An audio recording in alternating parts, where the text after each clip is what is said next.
Mohon izin,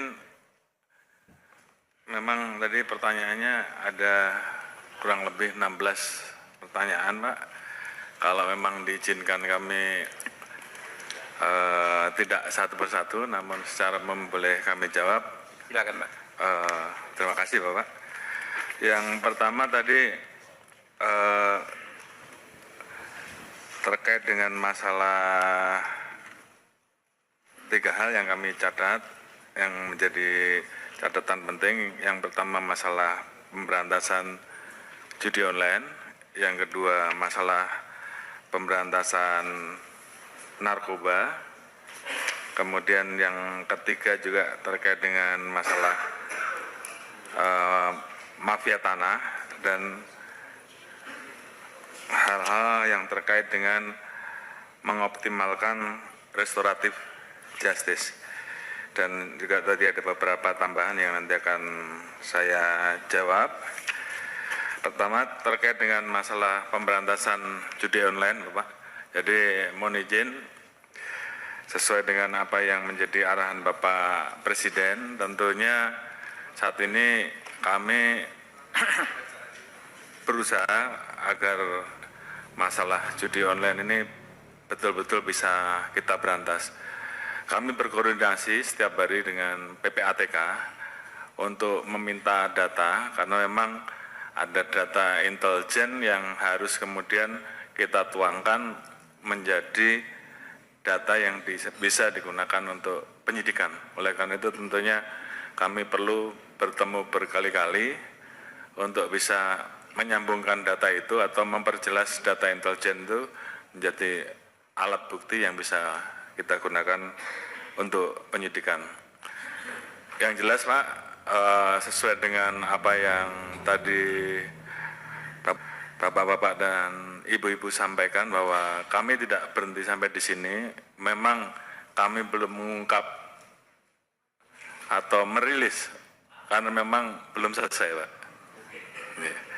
Jadi tentunya kalau kami sudah bisa menuntaskan terkait dengan jaringan yang terlibat di dalam judi online, tadi saya sudah sampaikan bahwa kami tidak akan ragu-ragu, Pak, untuk memberantas sampai dari akar sampai paling atas.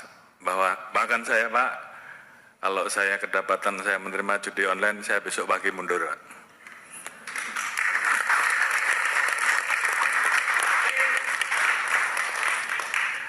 Demikian juga terhadap anggota saya sudah perintahkan untuk berantas judi online. Jadi kalau di antara rekan-rekan tidak melaksanakan hanya 2, Anda terlibat, itu yang pertama, atau membiarkan, atau takut. Jadi saya kira pilihannya kalau tidak sanggup silahkan mundur. Sama dengan saya, Pak.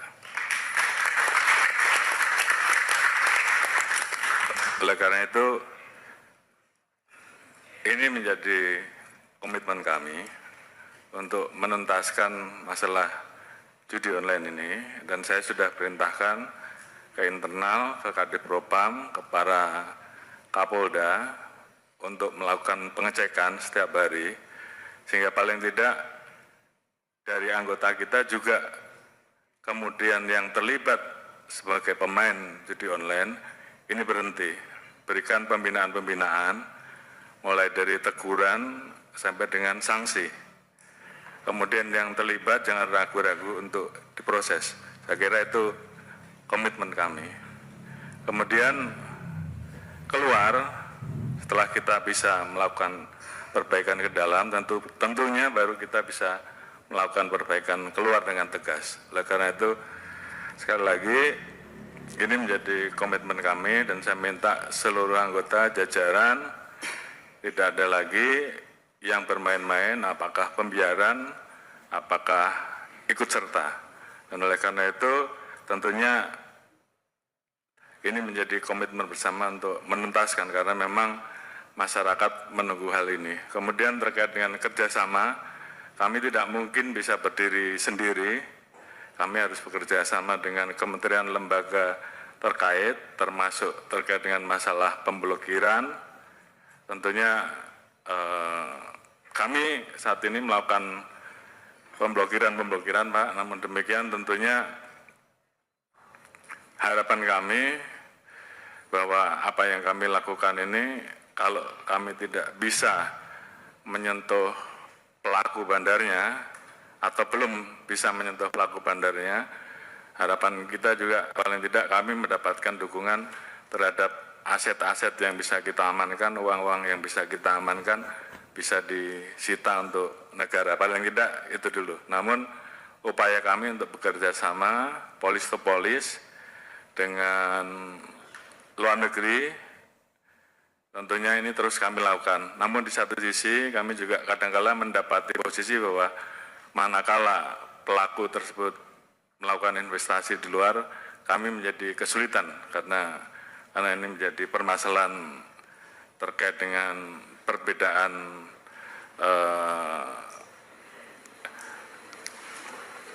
bahwa di sana hal tersebut dilegalkan, sementara di kita itu ilegal. Jadi kita berhadapan dengan situasi itu. Namun terhadap hal-hal yang bisa kita tegakkan aturannya, kita tegakkan hukumnya di Indonesia, kita akan usut tuntas, termasuk aset-asetnya kita akan melakukan penyitaan dan kita serahkan kepada negara. Kemudian terkait dengan masalah narkoba, saya kira juga sama, bahwa kami harus melakukan pembersihan ke dalam dulu untuk bisa menuntaskan masalah narkoba ini. Oleh karena itu saya minta kepada para Kapolda, para pimpinan, Kapolres dan semuanya untuk setiap saat melakukan pengecekan, melaksanakan sidak ke dalam sehingga kita bisa tahu apakah ada anggota kita yang menjadi pengguna atau tidak.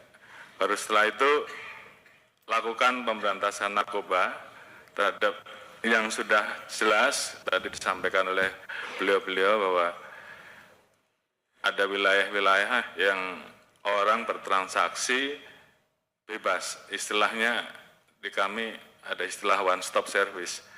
Dia datang masuk ke tempat tersebut, kampung tersebut, disiapkan tempatnya, kemudian setelah selesai dia bisa pergi. Jadi ya memang kondisi di lapangan yang kita dapatkan seperti itu. Oleh karena itu terhadap hal yang seperti ini tentunya tidak bisa kita biarkan.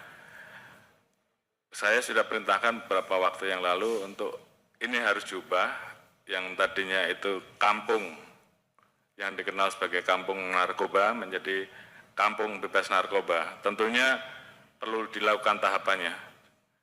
Setelah kampung itu dibebaskan, bagaimana terhadap para penggunanya. Oleh karena itu tadi kami sampaikan bahwa kami harus bekerja sama dengan pemerintah daerah, pemerintah provinsi, pemerintah pusat untuk membangun balai-balai rehabilitasi, termasuk juga rumah sakit, sehingga kemudian mereka yang sudah terlanjur sebagai pengguna ini betul-betul bisa disembuhkan.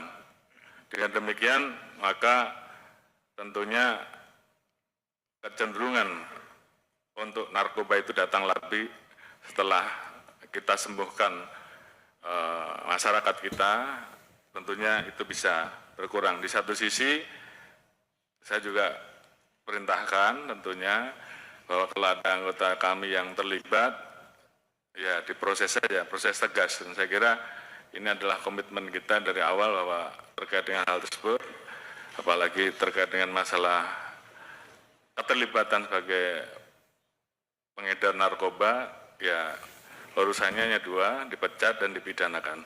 Dan itu masih berlaku sampai sekarang.